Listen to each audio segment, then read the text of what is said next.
Welcome to the Slow Living Podcast. If you are ready to ditch hustle culture for good while continuing to meet your personal and professional goals, you are in the right place.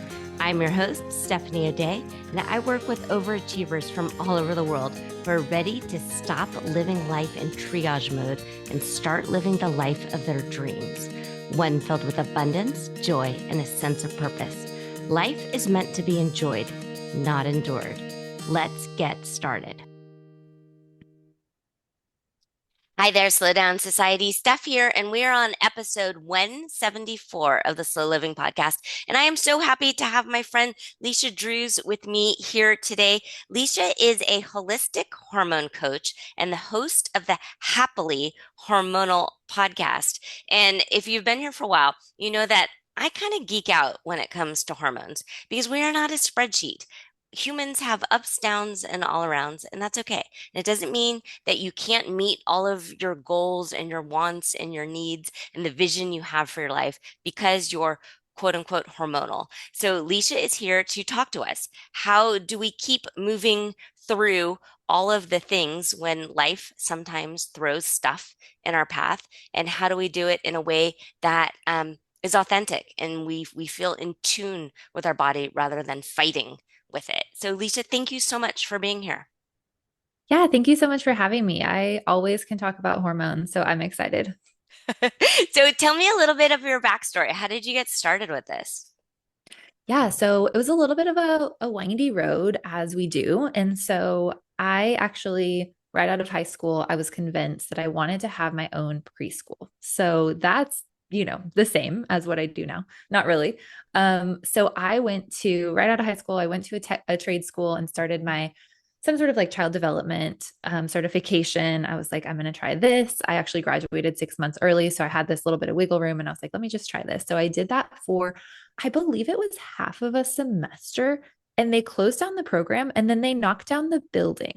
And I was like, God, are you trying to tell me something? Like, this feels real dramatic. Like, I was just like, okay. And then because here in Oklahoma, we had some sort of clause or something that like the year after high school, you could go to a tech school for free. I was like, well, I might as well try something else here. Like maybe that's not for me. And instead of like, it's funny, I didn't look for a different school. I was just like, okay, maybe this isn't for me. And so they had a pre-nursing program. And I was like, you know what? Maybe I'll try pre-nursing. I've got some time. I was I was still 17, I think. And so I was like, I'll try this out. And my grandma had always told me, I had the best grandma in the world. And she always told me, honey, if you want to do something good, you should be a nurse. And I was like, ew, grandma, no, that's gross. I don't want to do that. So I went to pre-nursing school. I think I still had that grandma's voice in my head. And I was like, oh, I could do this. I like this. And so I'm a go-getter. I was like, all right, here, like this is what I'm gonna do. Enrolled in college, went to nursing school, all the things. And so when I was done with nursing school, started working in the hospital. I spent almost 10 years in the hospital, 9.5 years. And between while I was in school, of course, I started working in the hospital, just, get my feet on the ground.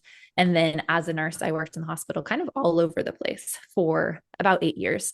And as I was doing that, there was a lot that I really liked about nursing. And I really loved being able to be there for people and help them and find answers and things like that. But what I really saw again and again was I saw these people coming back sicker and sicker and sicker. And I was just like, man, I don't have the time as a nurse to sit down and really like assess, like, why are you so sick? What are you eating? What are you doing? Like, this is not good. And I don't know the actual numbers, but Oklahoma is like heart disease, diabetes, like, I mean, we're third in the nation for being the worst or something like that. Like it's not good. And so there's just a lot of people coming back sicker and sicker. And I was like, this is not good. I want to get ahead of this. So I started researching like, what can I do in nutrition? What can I do, that's something ahead of when people are sick, and how can I help them change their lifestyle so they don't get here? And so I found a program that I wanted to do, and it's functional diagnostic nutrition. Went back and did that. And the first, I'd say 6 months to a year, I was just so excited. And I was like, I can help everyone. Everyone needs help with their nutrition. Everyone needs help with their gut health, right? And so as I was helping everyone, I found that I couldn't help anyone really effectively because I was trying to research, what a man needs when he's 60 years old and what a 3 year old needs. And I was just like all over the place. And so as I started to realize that I needed to focus to be really good at what I did, I found that I loved working with women and I loved especially working with moms because when moms change the trajectory of their health and their nutrition, it changes their entire family and that changes their grandchildren and their great grandchildren. And I was like, that's the kind of life-changing impact I want to have when I work with someone. And so that was kind of the trajectory of how I got into hormones as I started working with women, I started working with moms. And this is what we struggle with. We struggle with low energy, bad periods, PMS symptoms. And I have my own personal story, of course, that was laced into this of like starting to realize how much of an impact what we were eating, how we were exercising, what we were doing, the products we were using, all of those things actually impacted my life and my daughter's life. And becoming a mom, I think, was a big catalyst for me just realizing like things needed to be different. And so as I was realizing that in my own life, and then I started to help my clients and see changes for them, I just really realized that we are not equipped well in this society as women to understand our bodies. My first experience at the gynecologist, I went in and I was like so sweet and young. And I was like, okay, I kind of want to do like something natural for birth control. I don't really know if I want to take pills. And she was like, oh, honey, that doesn't work. And that was that was what I got. It wasn't like, this is why it doesn't work. These are the options. It was just, oh, honey, this doesn't work. And I was like, okay, well, she'd been really nice to me when I was scared. And I was like, okay, well, she's a doctor. I should probably listen. Right. And looking back, there were a lot of things that I wish I had been given the information. And again, all of these experiences have shaped how I practice now because I have such a high value on spending time educating and helping my clients really understand how their bodies work so that they can be empowered and they can empower their daughters. I know you were saying you have 3 daughters and they're starting to be hormonal and all the things. And it's like, I just love this because this is where we needed to start, like middle school. They need to understand their bodies in middle school because it would just decrease so much of the shame and the guilt and the something's wrong with me because I'm a girl and I'm bleeding and my mood is a little bit off. And like just realizing, number one, that like there's nothing wrong with you because of that. And number two, like you can actually still feel good, is just a huge passion for me because I think that it's just basically missing in our country. Yeah, I absolutely agree with you. And I loved hearing your backstory because we have so many different connections and it's fascinating. First off, I was in Oklahoma last February for the first time and I really enjoyed it. But then I also got bronchitis because it was like a really bad viral thing, but I was in a building where they allowed smoking. It was a casino and Oh, yeah. the smoke laws and the filters must be different than what I'm used to. And I couldn't even believe how I'm like, okay, this is different. So that's one interesting. And then also I had a background in child development and child psychology. I got an early childhood education certificate and for a while did social work in preschools and enjoyed it, loved it. Did not go to nursing school, but Adam and I always joke that I would have been a great nurse because I like to take care of people. I really do. Um, I too have the world's best grandma, Grandma Bunny. So that's Oh. fun.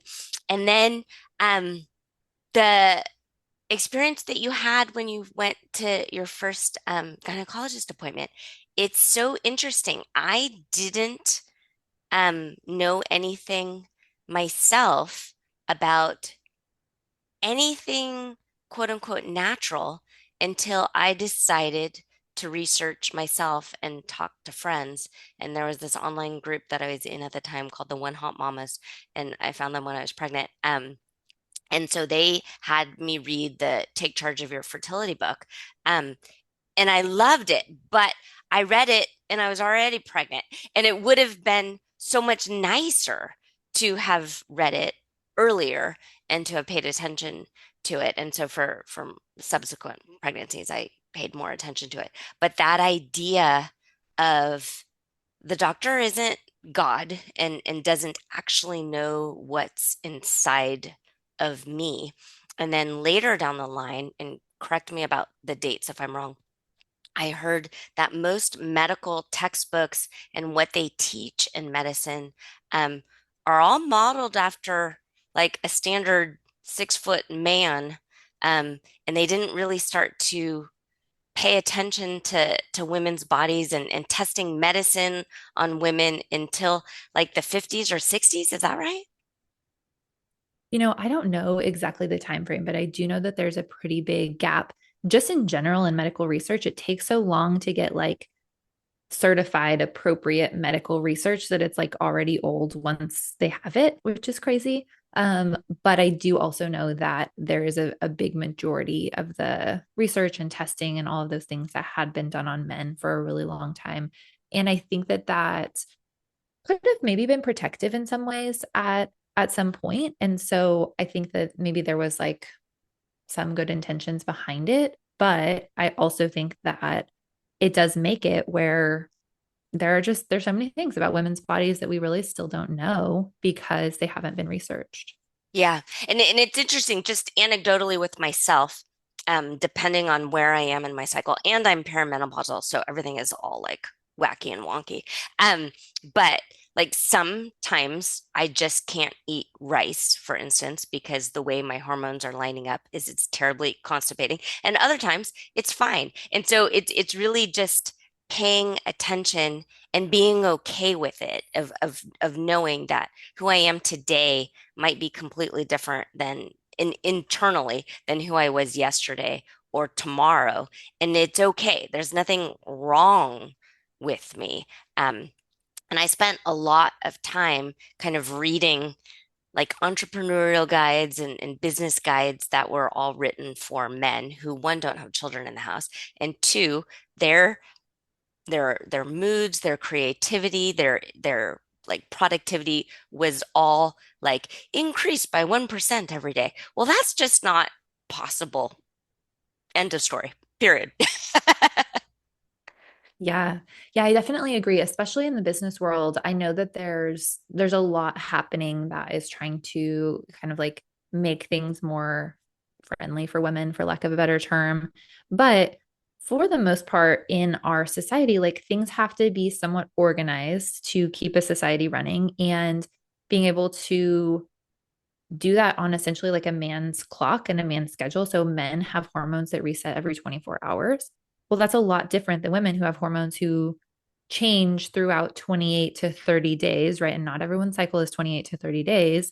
And so, like, that's the most predictable set of women who have that. But then, like, there's all the ranges around that through pregnancy and menopause and hormone imbalances and irregular cycles and missing cycles and all of these things that can happen, that it wouldn't actually be possible, in my opinion, to make a perfectly like hormonally lined up society for women, probably. But I do think that having some allowances within our own lives where we know this is how I typically feel this week out of the month. I like to break it down into about 4 weeks out of the month because I find that that's really just kind of like the easiest way to think about it in our brain and to start to notice your own patterns. And sometimes it is different one day than the other, but a lot of times it is a little bit more of like what I like to say is essentially kind of like a gentle wave of changes throughout the month. And if you are on a hot mess roller coaster, that means that something is off with your hormones, and that's something that we can work on. And so the gentle wave of like when you're on your period, like maybe you're not feeling as social, maybe your energy is a little bit lower, maybe you would love to just take a bath and go to bed early, versus 2 weeks later, you're like, I can do all the things. And that is very normal. But like, I'm crashed out on the couch. I can't stay awake. My period is like so painful that I'm throwing up. Like, that's not normal. And that's not something that needs to be just accepted. Or, in my experience, so much of the time, it's okay, well, the only thing we can do for bad periods is birth control. And that's not an answer that I am willing to accept anymore, because when we do that, and that's kind of the basic treatment for any hormone symptoms, whether it's PMS, whether it's bad periods, whether it's irregular cycles, it's like, well, let's just use some birth control to balance your hormones. If you're listening and you don't know what birth control does, it's really easy to be like, oh, okay, well, birth control balances my hormones. Birth control does not balance your hormones. All it does is it essentially like puts a band-aid on the top. So say you cut your knee open and it's got some junk in there, there's dirt in it, and we're just putting a band-aid on the top. Well, obviously we all know that's not ideal. Will it heal? Maybe. Will it get infected? Maybe. We'll just see, but we're not going to actually be able to see because the band-aid's on the top, right? So let's just put the band-aid on. It'll look better to the outside world, and hopefully, nothing bad happens. Essentially, when we're doing birth control as a treatment for hormone imbalances, that's what we're doing, as bad as it sounds. And the reason for that is birth control tells your brain not to produce hormones so you don't ovulate, is one of the main ways that it works. And if you do happen to have a breakthrough ovulation, it creates a thicker cervical mucus and kind of makes your uterine lining where it is not really hospitable to an embryo implanting. And so it provides several different ways to prevent pregnancy. So birth control really, instead of fixing your hormones, balancing your hormones, it just keeps your hormones at a really low level throughout the month. So it tells your brain not to produce those hormones to ovulate, like I had already mentioned. And what that does is essentially like when you go through your month and you have an estrogen rise, that causes your other hormones to be triggered so that you can ovulate. And then you have a progesterone rise because you've ovulated and that corpus luteum is producing progesterone for you. Those are the reasons that you're having these hormonal fluctuations throughout the month. But the actual reasons you're having those hormonal fluctuations are because you've got inflammation in your body, you're not detoxing well, your gut and your liver are compromised. What I see most of the time is we're just not eating consistently enough. We're not eating balanced enough meals. And so your body is in this high stress mode all the time where it doesn't feel safe. And when your body doesn't feel safe, it's not going to prioritize fertility and balanced hormones as a protective mechanism to keep you safe. So when we have, for example, really bad, heavy, clotty periods, that typically is a sign that your estrogen is imbalanced and probably your progesterone is imbalanced too. You have more estrogen than progesterone typically. And I do testing to find out for sure, but typically. And there are several reasons for that. So you need to be able to make hormones well, and you need to be able to detox hormones well. So if you are making the right amount of estrogen, but your liver is not working as well because of XYZ toxin exposure, not eating enough to balance your blood sugar, like there are lots of reasons, then you're not going to be able to process that estrogen well, or you're chronically constipated. So many women think that's normal, that just like, oh, women are just constipated. No, shouldn't be. And so like if you're actually detoxing those hormones fairly well through your liver, but they get stuck in your gut and then they get reabsorbed, you're going to have more estrogen than you're supposed to have, and it's going to cause these symptoms. When you take birth control, it's looking at none of that. And so you're going to keep having those problems throughout the years, and it's going to keep usually getting worse, but you can't tell because that band-aid is on top. And so we're a week out and we haven't looked at that knee and we haven't paid attention to it's hurting or not hurting. We haven't paid attention to anything. We peel off the band-aid and it's like a hot mess. There's still dirt in it. Now it's infected. Now you're going to need antibiotics, right? And that's like taking birth control for 5 years, 10 years. Like the band-aid is there. We're not looking at it. We're not paying attention to what our hormones are doing or how they're feeling. We're just putting the little band-aid on top and hoping for the best, right? And it's like a lot of times there are going to be other consequences that come from that. Like you're going to have mineral imbalances. You could have dysregulated thyroid hormones. Like it just continues to essentially get worse and cause other issues in other organ systems if we're not paying attention to what the actual root cause is. Yeah. So it's interesting. You're listing off a bunch of stuff, and sometimes when you hear all of that, at least for me, it just feels, for lack of a better term, like depressing. And like, oh, like there's just so much there. And now I kind of just don't want to do anything and become one with the couch and eat ice cream all day. Um, Yeah. because that's a Okay. lot. So I love this because it is a lot. And what I have found is that the things that help support your gut are the same things that help support your liver, are the same things that help support your thyroid. And it is not the fancy stuff you think it is. It really, truly can be as simple as taking a really good assessment of what you're actually eating. And you might think that I'm just going to say, like, oh, you just need to eat more vegetables, drink more water. Okay, maybe you do, but also, like, are you eating just carbs for breakfast? Are you eating no breakfast? Are you not getting enough good quality protein? Those are huge questions. People come back to me all the time, surprised. They're like, hold on, I just changed my breakfast the way you told me to do it. And like, my life has actually changed. And I'm like, I am telling you, like, it is not fancy so much of the time. It's just paying attention to our basic human needs for safety signals.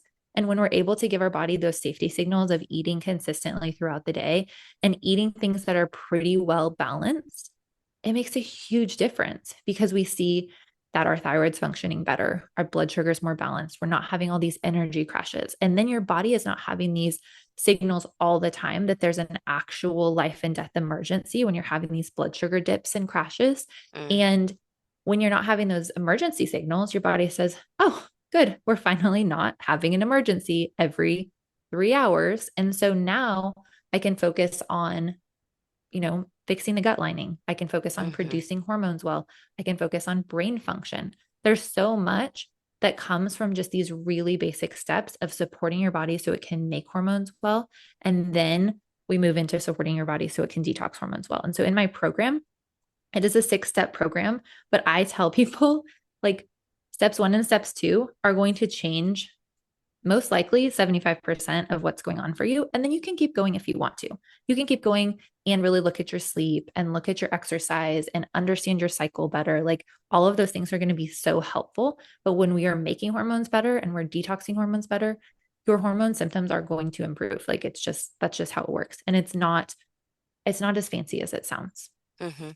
So as you age and grow like into the perimenopausal stage and menopause stage, is that something that needs to get reassessed? Because I mean, the way my body works now is completely different than how it worked um, in my 30s, to the point where I actually feel calmer and more stable if I do actually skip breakfast and just stay hydrated and sip on lemon water and things like that. Because I was having the big ebbs and flows of crashes with food, and then the whole like protein heavy stuff for me is so terribly constipating um, that like I'm drinking all this water to try and push it down, but it's like I don't know, concrete.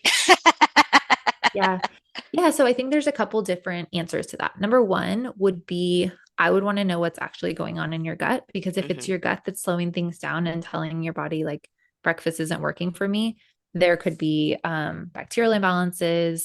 No one likes to hear this, but parasites sometimes are happening. Like, Hmm. there could be leaky gut, like all of those things. So I would want to know what's happening with your gut. How could we support your gut so it could tolerate um, eating kind of when you want to or need to without causing constipation. There's Yeah. so much more to that story, but that's one thing. Yeah. Also, you're absolutely right. Like things do change as your body changes. What I would say doesn't change is a lot of those basic needs, though. And so, as you're in perimenopause, moving into menopause, your adrenal hormones are actually even more important because they're going to start helping produce some estrogen and progesterone for you once your cycles stop. And Hmm. so, being able to really support your adrenals with minerals, with nervous Hmm. system support, with blood sugar balance is really huge. And maybe it does look different. Maybe your amount looks different than what you were eating before or something like Yeah. that. But I do find that those baselines don't change a lot for me. Mm. But there may be a reason that your body is not reacting to it as well as it used to. And so that's why I Oh, love to just like really yeah. dive in. And we do a lot of looking at food tracking and looking at your cycle and what's happening here and what's happening there. And it's like a lot of times it's easier to zoom out and see it from the outside. Yeah. No, that makes sense. I'm glad that you brought up the parasites. I have a great relationship with my doctor, so I'm like, I'm thinking I have worms. And she's like, really? I'm like, maybe. And she's like, all right, well, let's figure this out then. I'm like, okay. And I did not have worms. I'm actually, but yeah, but I also have a little bit of hypochondria and hypochondriac syndrome and a little bit of OCD. And I spend probably way too much time on the internet. Um, yeah. But Yeah, I it's find the whole funny. thing fascinating. And then before we hit record, I I get tickled every time I see the name of your podcast because it's called Happily Hormonal. And what's so funny is most of us, most women in general, especially when speaking to men, dismiss like a bad mood or something as, oh, I'm just hormonal. And so I like that you have shifted that. You're like, no, no, no, we're all just great big bags of hormones walking around. It's true. It's so true. And I think that when we're able to kind of see it differently, and especially like who's going to like your hormones if they give you symptoms every month? Like there's no reason to like it, right? But when you start to feel better and you start to know that there's options and that you don't have to continue to have these terrible periods all the time and terrible mood swings and low energy and all of that, then we can start to see our hormones for the gift that they are. And as women, like that's what sets us apart is our hormones allow us to create life. Like how much better could it get, Yeah. honestly? Like that's an incredible gift. And I think that we miss that gift a lot of times when we just notice the symptoms. Yeah. No, that makes sense. I enjoy actually paying attention to the ebbs and flows. And because I am creative and I am a writer, I definitely front load my days and weeks depending on where I am. If I'm in a creative mood, um, and for me, it's usually right around ovulation, which makes perfect sense. Um, I'm like, all right, well, I'm just going to ride this wave for as long as I can because I know next week I'm probably going to crash and nothing I write will sound good. And I'll do a lot of self-flagellation. Absolutely. Yeah. I think that that's something that I haven't talked to too many writers about this, but I would guess that it's pretty common. I know in online business, I've talked to so many women who are like, there is like there are these cycles that I have of like, nothing's working. I should shut everything down. Why did I even try?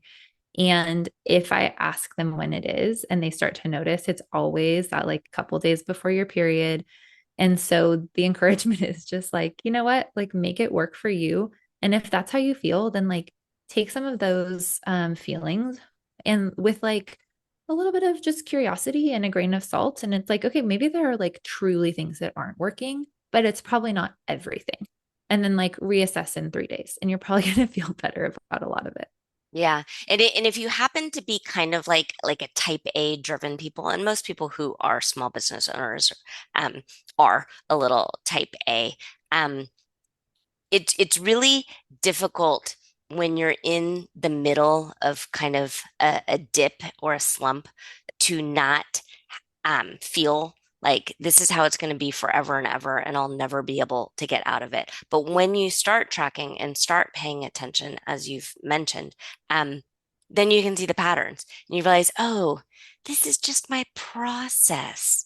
There's nothing wrong with me. This is just what I do. And so then you can start to schedule out and pay attention to that. And if you're running an online business or something like that, and you're feeling really creative, crank out 15 social media things and schedule them in when you're in a good mood. And so then it's there and you're still consistent. So absolutely. Leisha, thank you so much. I want to make sure that everybody knows how to find you and get more information about your offerings. Yes. So the podcast is where I hang out most, Happily Hormonal, like you already mentioned. So definitely check that out. And then my website is just leishadrews.com. I have my programs there. And I also do have an Instagram. I don't use it a lot except for DMing. So feel free to DM me there, but it's just at Leisha Drews as well. Okay. And Leisha is Leishadrews.com. Correct. Yes. Thank you so much. All Thank you, right. Stephanie. And thank you, Slow Down Society, for being here. I'll be back next week. Consider yourself loved and hugged. I think you are wonderful. If you are ready to start living slowly and ditch the hustle mindset for good, reach out to me. I'm a real person and you can track me down online at stephanieoday.com. Also, if you found value in this podcast, please share it with your family and friends and tag me on Instagram at Stephanie O'Day. While you're at it, go ahead and leave a positive review on your favorite podcast app. The more we share, the more people we can reach and share the slow down lifestyle and messaging. Thank you, Slow Down Society, and have a great day.